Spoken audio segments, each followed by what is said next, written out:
Bufaransa yamulabula ddane mugamba nti tukizudde tuwali kuwannanya Kagame gwagenda maaso n'okuba nti wagira abayeekera. Kale nno ye bw'atavudde n'agamba nti ebyatwekwasa. Kati agambye nti banafu tebasobola kutereeza kitundu kyabwe ekyo kimu. Ku mulundi guli emabega yavaayo n'agamba nti no ekiremeza embeera munda mu ggwanga erya Congo kiyinza okuba nga kiri intentional. Obukulembera sayidi eyo munda mu ggwanga erya Congo jjukira nti bagenda kuba balonda. Bagenda mu kalulu okulonda ekisanja kya Sekedi kisigazaako kumpi omwaka gumu n'obutawera bulungi. Kaakati Kagame agamba nti bagenda kulonda kati oyo atidde kalulu era ayagala kuteekawo mbeera bannansi ba Congo bagaana okulonda. Akalulu kamuli bubi. Kati kyovula bayekwasa nnyo ebya insecurity ne M23 Kagame yakyogera. Kati ku mulundi guno ng'oggyeko kyayogera ku mulundi guli abadde obubaka bwe obusookera ddala eri eggwanga erya Rwanda obw'omwaka 2023 n'agamba abo banafu bunafu kitundu kikulema kitya okutebenkeza buli muyeekera aliyawo muli banafu bunafu basajjamu abakongo. Kale mbeera mukwano gwaffe bwetu bagenda maaso n'okuba nti etambula. President Paul Kagame Rutagambwa asinzidde wano n'ayongera okukiggumiza n'agamba nti ffe waffe tuli safe. Babadde batusonkereza nga bayingiza ennyonyi zaabwe wano naye tetunnaba kukola kintu kyonna, naye bannansi b'eggwanga erya Rwanda mbakakasa eggwanga lyaffe liri safe. Mubeere n'omutima gumu nti tewali kisobola kutuuka ku ggwanga lino. We are more safe. Security tight. Era buli mukulembeze bw'ayogera abakulembeze bagumya sebo osanga ne Zelensky ng'agumya bannansi nga bagamba nti buli kimu kiri okay. Omurasha tumusobola oba oliyawo ng'ekibuga bakifukirira bannansi nga bakunkumuka. Kati ndowooza kino kiri mu bukulembeze oba bakibatendekerawa. Embeera ne bw'ebeera mbi omukulembeze ayina kugamba nti abange obusajja mbusobola buba muliyawo nga bubakubamukaawo nga yakomawo nga abagamba nti naye era twabukutte. Okitegeera kati omukulembeze yenna ekyo bwe kitwe kiri ate bonna bwe bali. Bagambye nti omukulembeze ajja n'abagamba nti nze gwe mulaba nkuba lino eggwanga tewali asobola kuleetawo sagaliko. Kati muba muliyawo obusajja ne bujja ne butulisaayo kaawo ne mumulinda akomewo ku TV agenda bagamba ki najja nabagamba nti bwakubye kale tewabaddewo kamera bulungi naye era twabukutte nga bo bumaze okukuba abafudde nga bafudde. Kale n'eggwanga tulize erya Rwanda president abagumiza n'abagamba nti no eggwanga liri safe nnyo tewali yadde embeera egenda maaso n'okuba nti nate eyinza okweraliikiriza munnansi wenna w'eggwanga eritibwa erya Rwanda. Olunaku lwajjo era njagala okutegeeza nti gavumenti ekulembera munda mu ggwanga erya Rwanda bw'eti yavuddeyo neyeewakana amawulire agabadde gafulumye olunaku lwajjo nga gategeeza nti waliwo Abanyarwanda nga bambega babadde balina ekitongole kye beerimbikamu nti kibakolera abagenzi maaso n'okuba nti bakwatiddwa munda mu ggwanga eritibwa erya DR Congo era nti bano babadde n'enteekateeka okwagala okukuba ennyonyi ya Pulezidenti Felix Tshisekedi. Rwanda egamba amawulire gano si matuufu yadde omulundi gumu n'akatono. Nabwe kityo byonna ebigenda maaso n'okuba nti byogerebwa matugambuzi agagisibwako okugira ensengo babiwakkanyiza ne bagamba tetulina nteekateeka yonna ng'eggwanga erya Rwanda okutta pulezidenti w'eggwanga lya DR Congo. Tetukiina mu pulaani abo bwe bagenze maaso n'okuba nti bakutte ekituufu Banyarwanda naye babakwata lwakuba nti Banyarwanda babalanga Bunyarwanda tewali kirala. Embeera nga bwegenda maaso n'okuba nti at least etambula otegedde ku muliraano e Rwanda bwe kiri ne ku muliraano munda mu ggwanga eryitibwa erya DR Congo. Kagame abagambye nti mmwe obunafu bwe bababonyabonya mulemereddwa okukuuma ekitundu n'okufuga ekitundu ekyo eky'obuvanjuba. A large number of weapons, including heavy M23s, was seized by the FARDC and used by the rebels.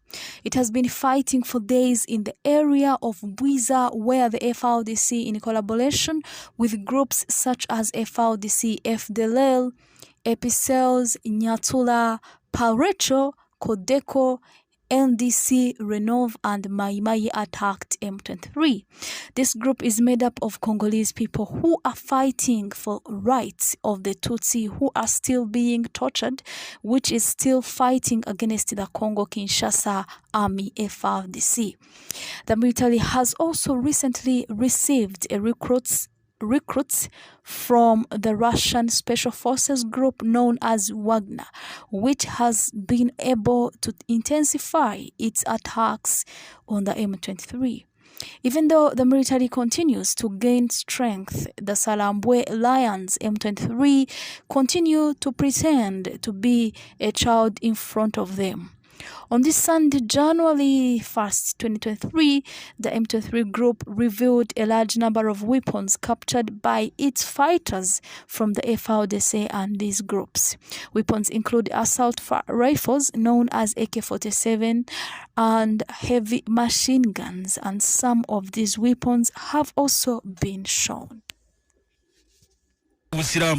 Ngojeko ekifo kino kiriho nnyo ngojeko Makka ngojeko Madina kati wana wali Aksa omuzikiti ogw'emizizo gubaddeko okulwanagana okumala emyaka n'ebisiibo kompawundi yaayo yagwatuliriza terinyibwamu muntu okujjako nga musiramu agenda kusinza kati njagala okutegeeza nti getulengera tulindiridde reaction kubanga kino kyo kimaze okubeerawo tulindiridde abasajja bafirisuuti aba Hamas n'okusinga bagenda kuzzaako ki ekibaddewo kimanyi ono minisita w'ensonga z'ebyokwerinda munda mu ggwanga lya Isirairi bamuyita Itamar Ben-Gvir bagamba nti atali musiraamu talinnyawo alinnyewo ayingidde mu kompawundi ey'omuzikiti guno bamuyita Itamar Ben-Gvir mawulire gakyali mapya tetunnaba kumanya ki ekimututtewo naye nga wuuno bamukulengeza nga awerekerwako bakomanda ba Isirairi nga balabika okubanga bakambwe ayingira kompawundi ey'omuzikiti gwa Aksa bamuyita Itamar Ben-Gvir kakati already munda mu ggwanga lya Isirairi atuliriza abadde Ssaabaminisita kakati yali ku ludda oluvuganya gavumenti bamuyita Yair Lapid abadde n'agamba nti bannange kikolwa kya kabenje ekyo kikolwa kya kabenje yabadde alabudde yakitegeddeko n'agamba nti kikolwa kya kabenje minisita w'ensonga z'ebyokwerinda tukusaba togenda totambaala basajja minisita n'agamba waakya ngenda kugendayo ndabe abafirisuuti bayita ki bagenda kukola ki kati agenze ku muzikiti mu kompawundi yawo mukungu wa Isirairi yenna okulinnyawo oba olangiridde lutalo ku bafirisuuti ono bamuyita Itamar alinnyewo musajja nfanfe musajja mukono gwa ddyo ow'omusajja oyo akulembera kaakano Ssaabaminisita eggwanga lya Isirairi Benjamin Netanyahu abo babiri kigamba okuba nti bw'oleeta omufirisuuti basobola n'okuwandula ebbali ono musajja mukambo gwe bayita Itamar Ben-Gvir aludde ng'agamba nti abafirisuuti tebalina kubeera awo we bali babi nnyo balina kusaanyizibwawo mukambwe nnyo yalinako n'ekibiina we mabega kye yateekawo okulaba nga omufirisuuti asaanyizibwawo mu Palestina kati ye bw'omugamba nti omuntu atali musiraamu tasobola kuyingiraawo takitegeera akubuuza oyogera biki kati abalazeeko agenze ne security yonna Itamar Ben-Gvir ayingidde kompawundi y'omuzikiti mukama we gwe bayita atuliriza Benjamin Netanyahu tannabatubuulira oba ekikoleddwa minisita w'ekyekyo kibakkaanyizaako oba akikoze ku lulwe naye nga musajja mukambwe ono bamuyita Itamar Ben-Gvir agamba nti abo abasajja balina bakuba babasaanyewo wonna we bali si waabwe East Jerusalem gye tuli atuliriza embeera nga bayigenda maaso n'okuba nti etambula kale tulindiridde tulabe kyekigenda okuddako ne wakati mu kuwakanyizibwa oludda oluvuganya gavumenti nga bakulembeddwamu Yair Lapid yali Ssaabaminisita baba tubagenze maaso n'okuba nti bavumiridde ekikoleddwa abafirisuuti tulinze tulabe reaction egenda kuba etya naye ng'oyinza okuwulira atuliriza ebikompolo essaawa yonna nga biyisinganya minisita akoze ekikolwa ekitakoleka bw'ati ayingidde mu kompawundi y'omuzikiti ogw'abafirisuuti East Jerusalem kaakale tulinze abahamasi abakambwe bazzaako ki baliwo bagenda okulonda semazenga Africa tugenda mukubamu tooki tulabe kubanga waliwo bangi abagenda okulonda 2023 okulembeze bwandikyuka nga bwe kiri Nigeria olw'ensonga nti incumbent Muhammadu Buhari tagenda kudda katugenda kubako tooki mu kaluke Nigeria Zimbabwe balonda Liberia n'amawanga atuliriza amalala ndowooza tugenda kubyonna kubitegera mu ssaawa ey'okubiri naye kati tukyagenda maaso n'okuba nti tutambula bannakibiina kya FDC katono nnyo nga tetunaba na kweyongerayo. FDC mu kiro ekikeeseza olunaku lwaleero bavuddeyo ne bategeeza nti ssabakunzi w'ekibiina kyabwe gwe bayita Caps Hassan Fungaru bagamba nti ono ate drone emuleseewo. FDC bagambye nti akamotoka n'ekiro kakoze. Omanyi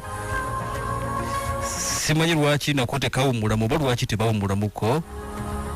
Akamotoka nti n'ekiro kalina stage we kasimbudde nga bwe zinasimbula e Busega oba neesimbula mu paaka empya ng'egenda Masaka kakati nti era kasimbudde. Mu kusimbula kitegeeza kabaka yena gwe kakoze eki gwe kakimye ka drone. FDC bwe batyo bongera okuba nti bakiggumiza nti Caps Hassan Fungaru bamukidnappinze oba bawambidde omukwata mundu ye ssabakunzi w'ekibiina ekya FDC bamugye mu maka gasange mu kitundu ekiyitibwa Obongi. Ekitundu ekira kyagenda maaso n'okuba nti